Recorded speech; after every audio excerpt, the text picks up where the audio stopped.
ಮನೆ ಸಿಗುತ್ತೆ ಅನ್ನೋ ಆರೋಪಕ್ಕೆ ಸಂಬಂಧಪಟ್ಟಂತೆ ನಿಮ್ಮ ಗ್ಯಾರಂಟಿ ನ್ಯೂಸ್ ಬಹಳ ಸವಿವರವಾಗಿ ವರದಿ ಮಾಡಿತ್ತು. ವರದಿ ಆಗ್ತಾ ಇದ್ದಂತೆ ಪಿಡಿಒ ಸಸ್ಪೆಂಡ್ ಆಗಿದ್ದಾರೆ. ದೇವದುರ್ಗ ತಾಲೂಕಿನ ಮಲದಕಲ್ ಪಂಚಾಯಿತಿಯ ಪಿಡಿಒ ಅಮಾನತಾಗಿದ್ದು ವಸತಿ ಮನೆ ಮಂಜೂರಾತಿಗೆ 20 ರಿಂದ 30 ಸಾವಿರ ಹಣವನ್ನು ಪಡೆದಿದ್ದಾಯಿತ ಅನ್ನುವ ಆರೋಪ ಇದೆ.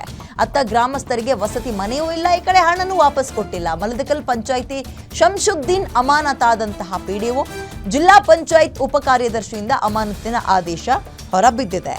ಹಣ ಕೊಟ್ಟರೆ ಮಲದಕಲ್ ಪಂಚಾಯಿತಿಯಲ್ಲಿ ಮನೆ ಸಿಗುತ್ತೆ ಎನ್ನುವಂತಹ ಗಾಸಿಪ್ ಓಡಾಡ್ತಾ ಇತ್ತು. ಇದ್ರ ಬಗ್ಗೆ ಗ್ಯಾರಂಟಿ ನ್ಯೂಸ್ ಬಹಳ ಸವಿವರವಾಗಿ ನಾವು ಸುದ್ದಿಯನ್ನು ಬಿತ್ತರಿಸಿದ್ವಿ. ಇದಾಗ್ತಾ ಇದ್ದಂತೆ ಗ್ರೇಡ್ 2 ಪಿಡಿಒ ಸಸ್ಪೆಂಡ್ ಆಗಿದ್ದಾನೆ. ಈತನ ಹೆಸರು ಶಂಶುದ್ದೀನ್ ಅಂತ, ಮಲದಕಲ್ ಪಿಡಿಒ ಈತ. ದೇವದುರ್ಗ ತಾಲೂಕಿನ ಮಲದಕಲ್ ಪಂಚಾಯಿತಿಯಲ್ಲಿ ಈತ ಪಿಡಿಒ ಕೆಲಸ ಮಾಡ್ತಿರ್ತಾನೆ. ವಸತಿ ಮನೆ ಮಂಜೂರಾತಿ ಆಗಬೇಕು ಅಂದರೆ ನೋಡಿ, ಇತ್ತೀಚೆಗೆ ವಸತಿ ಇಲಾಖೆಯಲ್ಲಿ ಬ್ರಹ್ಮಾಂಡ ಭ್ರಷ್ಟಾಚಾರ ಅದು ಇದು ಅಂತೆಲ್ಲ ಕೇಳ್ಪಟ್ವಿ.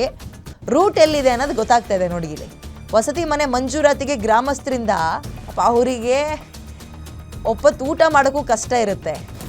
ಅಂಥವ್ರಿಗೆ ಅಲ್ವಾ ಮನೆ ಕಟ್ಕೊಳಕ್ಕಾಗಲ್ಲ ಅಂತ ಮನೆ ಕೊಡಬೇಕು, ಮನೆ ಮಂಜೂರಾತಿ ಮಾಡಬೇಕು.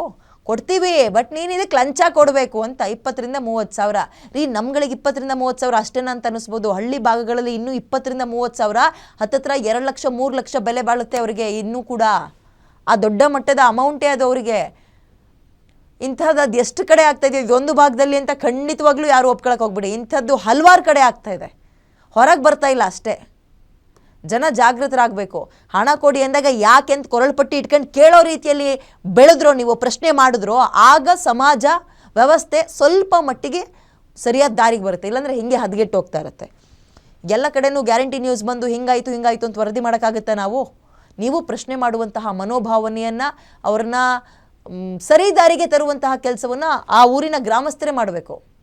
ಭ್ರಷ್ಟಾಚಾರ ಅನ್ನೋದು ಕೇವಲ ದೊಡ್ಡ ದೊಡ್ಡ ಮಟ್ಟದಲ್ಲಿ ಉಳ್ಕೊಂಡಿಲ್ಲ, ರೂಟ್ ಕಾಸಿಂದ ಅದನ್ನು ನಿರ್ಮೂಲನೆ ಮಾಡಬೇಕು. ಇದನ್ನೇನಂತಾರೆ? ಭ್ರಷ್ಟಾಚಾರ ಅಂತಲೇ ಅನ್ನೋದು. ಮತ್ತೆ ಇನ್ನೇನಂತಾರೆ?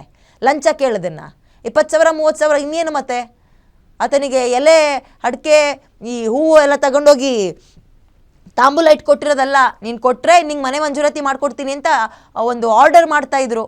20-30 ಸಾವಿರ ಹುಡುಗಾಟನೇನ್ರಿ? ಒಪ್ಪತ್ತು ಊಟಕ್ಕೆ ಕಷ್ಟ ಇರುತ್ತೆ.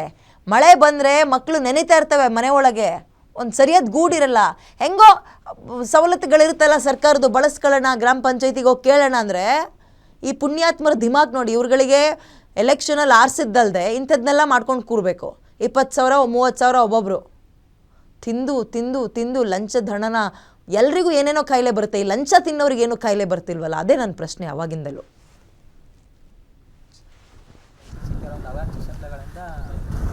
ಕೂಸಿನ ಮನೆ ಅಂತ ಮಾಡ್ತಾರಲ್ರಿ,